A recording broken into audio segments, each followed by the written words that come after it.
Nelson Mandela, the name resonates across the globe as a symbol of hope, forgiveness, and the triumph over adversity.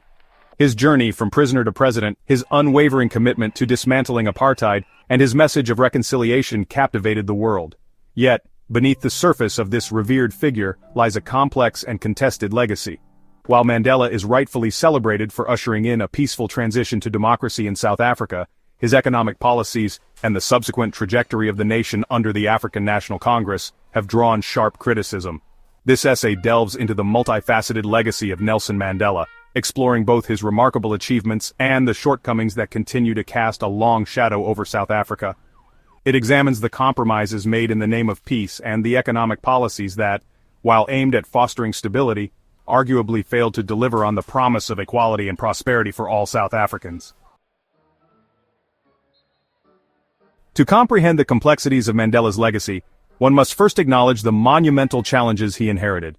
South Africa was a nation deeply scarred by decades of institutionalized racism and systemic oppression. The apartheid regime had not only segregated communities, but it also instilled a pervasive sense of mistrust and animosity among its people. Emerging from decades of brutal segregation and international isolation, South Africa was a country on the brink of collapse. The social fabric was torn, and the economy was in shambles, exacerbated by international sanctions and internal strife. South Africa stood on the precipice of chaos. The streets were filled with unrest, and the townships were hotbeds of resistance and anger. The possibility of a full-scale civil war was a constant and terrifying reality. The threat of civil war loomed large, fueled by deep-seated racial tensions and economic disparities. The divide between the rich and the poor, the privileged and the oppressed, seemed insurmountable. In this volatile climate, Mandela's leadership proved indispensable. His vision for a united South Africa was not just a political stance, but a deeply personal mission. His unwavering commitment to dialogue, his willingness to forgive his former oppressors, and his strategic partnerships with key figures like F.W. de Klerk were pivotal in steering the nation towards peace. Mandela's ability to unite a fractured nation under the banner of a shared future was nothing short of extraordinary. He inspired hope and fostered a sense of collective identity among South Africans of all races. Mandela understood that true liberation extended beyond the dismantling of apartheid laws. It required a fundamental transformation of society. He knew that legal changes were just the beginning. It demanded the dismantling of the very structures of racial hatred and mistrust that underpinned the system. This was a monumental task that required patience, resilience, and unwavering dedication. He recognized that achieving lasting peace required reconciliation, not retribution. Mandela's approach was rooted in the belief that forgiveness and understanding were essential for healing the nation's wounds. His efforts to bridge the racial divide, epitomized by his embrace of the Springboks, the historically white rugby team, resonated deeply with South Africans. This gesture was more than symbolic. It was a powerful statement of unity. The sight of South Africans of all races celebrating together was a testament to Mandela's vision of a harmonious and inclusive society. His leadership set the stage for a peaceful transition to democracy, culminating in the historic 1994 elections where South Africans for the first time voted as equals. Mandela's legacy is a powerful reminder of the transformative power of forgiveness, unity, and unwavering commitment to justice.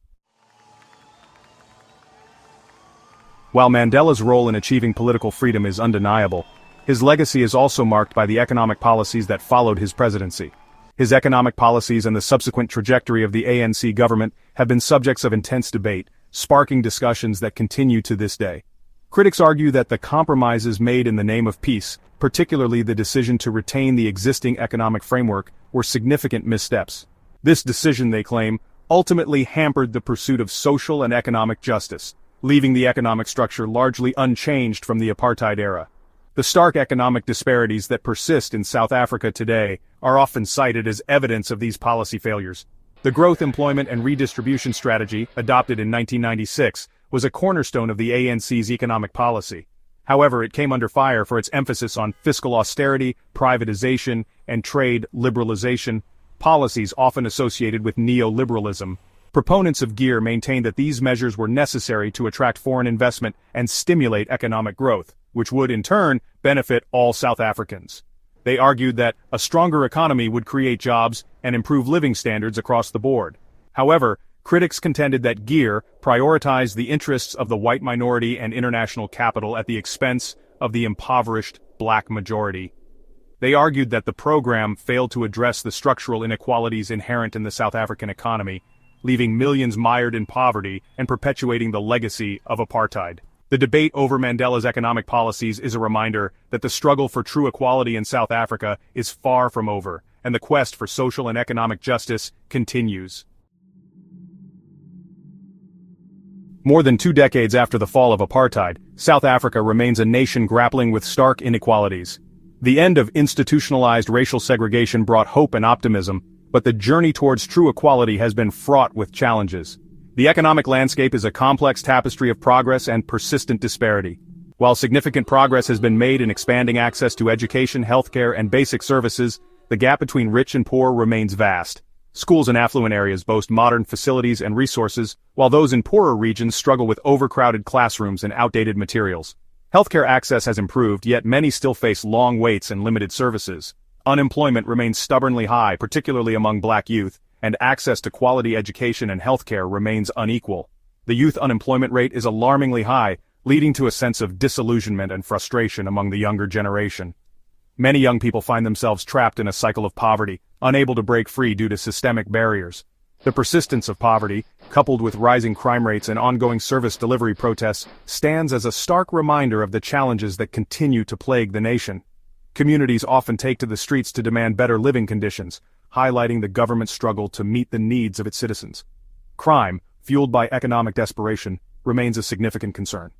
The legacy of apartheid continues to cast a long shadow over South Africa. The systemic inequalities established during that era have proven difficult to dismantle. Nelson Mandela's vision of a rainbow nation remains a work in progress as the country strives to heal from its divided past. The spatial legacy of segregation persists, with many black South Africans still confined to impoverished townships located on the outskirts of major cities.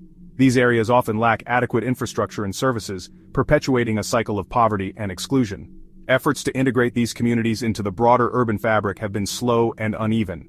The unequal distribution of land, a deeply emotive issue rooted in centuries of dispossession, remains a source of frustration and anger. Land reform is seen as a crucial step towards rectifying historical injustices, yet the process has been fraught with delays and controversy. The land question continues to evoke strong emotions and political debate. Despite the ANC's commitment to land reform, progress has been slow and often marred by controversy, leaving many questioning the government's commitment to addressing this historical injustice. The slow pace of reform has led to growing impatience and calls for more radical measures. The future of South Africa's socio-economic landscape hinges on the ability to address these deep-seated issues with urgency and fairness. The adoption of GEAR in 1996 marked a significant shift in the ANC's economic policy. This neoliberal-inspired program aimed to stimulate economic growth and create jobs through fiscal discipline, privatization, and trade liberalization. While GEAR succeeded in stabilizing the economy and attracting foreign investment, its impact on poverty and inequality remains a subject of debate. Critics argue that GEAR's focus on market-driven solutions failed to address the structural inequalities inherited from apartheid, leading to a widening gap between rich and poor. Proponents of GEAR maintain that it was necessary to create a stable macroeconomic environment to attract investment and promote growth. They point to the increase in GDP growth and job creation during the late 1990s and early 2000s as evidence of GEAR's success. However, critics counter that these gains were not evenly distributed, with a small black elite benefiting disproportionately while the majority of black South Africans continue to struggle. Land ownership lies at the heart of South Africa's history and its ongoing struggles with inequality. The dispossession of land from black South Africans under colonialism and apartheid created a deeply unequal society. The ANC recognized the need for land reform as a crucial step towards redressing historical injustices and promoting economic empowerment. However, the party's approach to land reform, based on a willing buyer, willing seller principle, proved slow and ineffective. This market-driven approach, while intended to avoid disrupting the agricultural sector, placed the onus on black South Africans to purchase land at market prices, a significant barrier for many. The slow pace of land reform fueled frustration and anger, leading to calls for more radical measures such as expropriation without compensation. The debate over land reform remains highly contentious, highlighting the deep-seated divisions that persist in South African society. While Mandela's leadership provided South Africa with a vital period of stability and reconciliation, the years following his presidency witnessed a decline in governance and a rise in corruption. The era of state capture, which came to define Jacob Zuma's presidency, saw widespread looting of state resources and the erosion of democratic institutions. This period of malfeasance further hampered South Africa's ability to address its socio-economic challenges, exacerbating inequality and undermining public trust in the government. The scourge of corruption extended beyond the upper echelons of power, permeating various levels of government and state-owned enterprises. This systemic rot eroded service delivery, hindered economic growth, and further disadvantaged the most vulnerable in society. While Mandela himself was not implicated in these scandals, they cast a dark shadow over the legacy of the ANC and served as a stark reminder of the fragility of democratic institutions. Nelson Mandela's legacy remains a subject of ongoing debate and scrutiny. His unwavering commitment to peace, his forgiveness of his former oppressors, and his ability to unite a divided nation under the banner of a shared future continue to inspire people around the world. However, his economic policies and the subsequent trajectory of South Africa under the ANC have drawn criticism for failing to adequately address the structural inequalities inherited from apartheid. Mandela's decision to prioritize reconciliation over retribution was a testament to his extraordinary leadership. He understood that true peace required healing the wounds of the past and building a shared future for all South Africans. However, the compromises made in the pursuit of peace, particularly in the economic realm, arguably came at a cost. The legacy of Nelson Mandela serves as both an inspiration and a cautionary tale.